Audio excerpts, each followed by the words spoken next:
Hey YouTube, got a quick video to do here for my buddy I met on Blade forums by the name of Joe. He was looking for a sharpening system.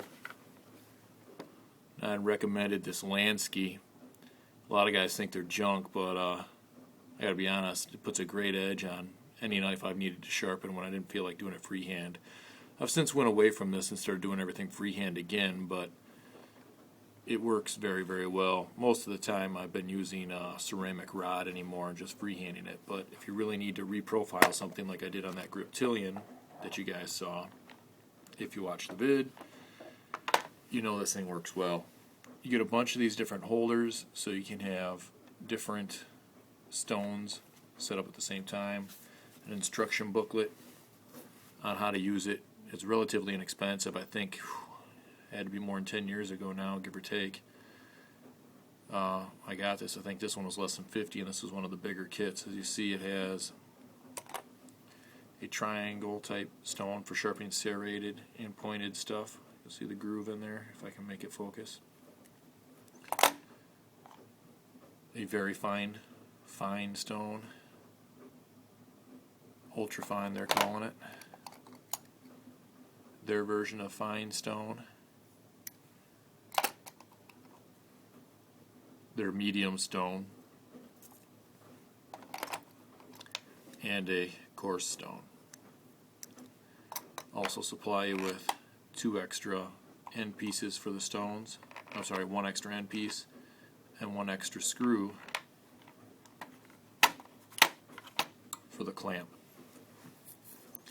Now, the one thing I forgot to mention, Joe, was that when you use this clamp, I think this is some kind of aluminum, possibly a pot metal. I think it's aluminum though, by the way it's marked up. When you clamp the blade, and this knife's already sharp so it really doesn't need a sharpening, but to give you an idea, there's little recesses in here. You get it straight in there, twist the dial till it's tight, make sure it's pretty secure. I often wrap a paper towel or a t-shirt or something in there to keep it from marring the finish. On some of my nicer blades, I have made marks from the corners pinching down on the blade. That's the only downside to this. When it's on the knife, you'll see they have it graduated: 30 degree, 25 degree, 20 degrees, 17 degrees. And it is the same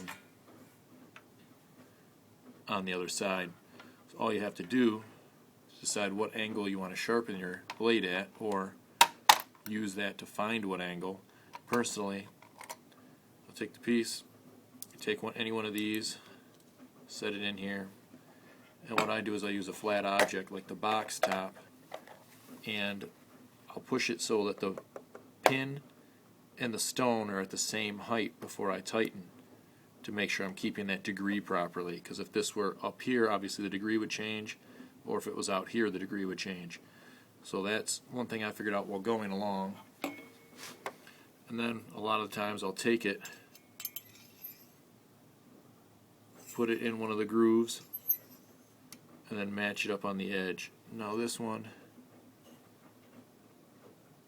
is money. Not that the light's going to catch it, but if we're off, if it was out this way or too steep, you would be able to tell. So once you get it like this, see if I can keep this in picture, I generally will pick a spot to either hold the pin up in the groove or down in the groove tight, and make sure it's the same. Usually I hold it up, and you just slide it along. Now, sorry if I keep going on the camera here, I'm kind of doing it sideways. I'll put a little oil on it, and I find, just like going down a regular stone, I'll slide it. If you saw at it, you're going to make waves in the blade. So it's best to do long strokes, and then take your other side, count them, keep the pressure the same. Same rules apply as doing a regular stone, and then do it the same. And this thing is pretty much idiot proof. I mean, you can make a mistake on it, but if you're careful and you go along it nicely, it'll do the job quite well.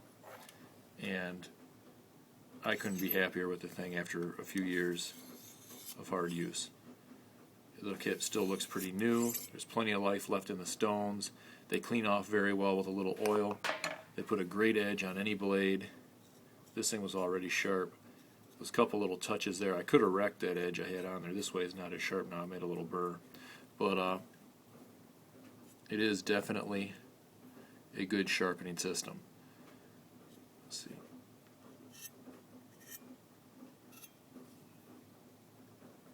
As I said, it was sharp.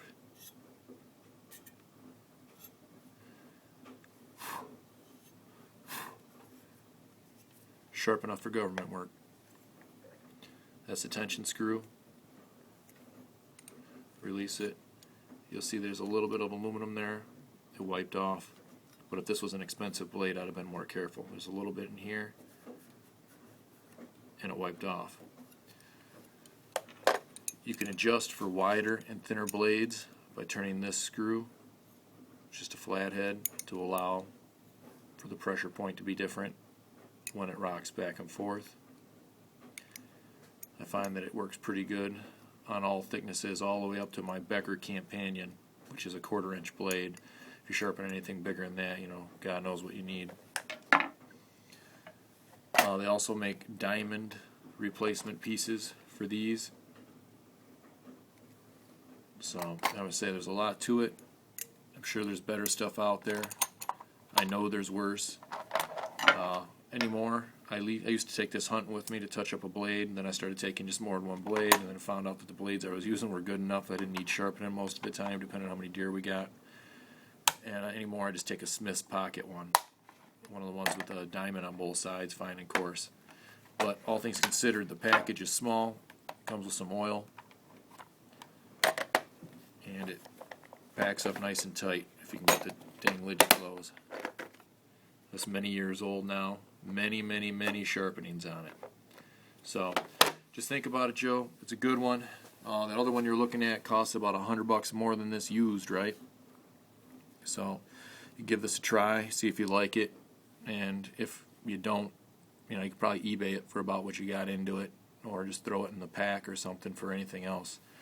But other than that, buddy, I hope you're doing well. Talk to you soon, and I hope you're enjoying that Menundi. Take care.